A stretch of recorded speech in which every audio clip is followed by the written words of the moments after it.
ইমাম মালিক আলাইহি রাহমা নাম শুনেছেন? ইমাম মালিক, ওনার জ্ঞান থেকে লাখো লাখো মানুষ উপকৃত হয়েছে, কোটি কোটি মানুষ উপকৃত হয়েছে। মদিনার রাস্তায় রশি দিয়ে ওনাকে টেনে হিচড়ে এক এলাকা থেকে আরেক এলাকায় নিত জালেম বাদশারা। ইমাম মালিক আলাইহি রাহমা। ইমাম আহমদ ইবনে হাম্বল,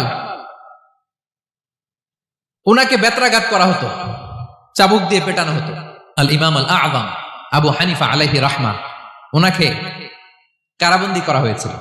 তার মানে দেখেন, যত বড় বড় স্কলার, যত বড় বড় মাশায়েখ, এমনকি আম্বিয়া আলাইহিস সালাম, ওনারাও পরীক্ষা বিপদ আপদ থেকে রেহাই পান। পাইছে? তাহলে আপনি আর আমি পাবো? বলেন তো। তাহলে এটা আমাদের ব্রেইনে গেঁথে নিতে হবে যে জীবন মানেই এখানে বিপদ থাকবে, পরীক্ষা থাকবে, স্ট্রাগল করে করে আমাকে আগাতে হবে। কেউ আমার জন্য রেড কার্পেট বিছিয়ে রাখবে না। এই জীবনটা বড় জটিল। This is life, how it's design.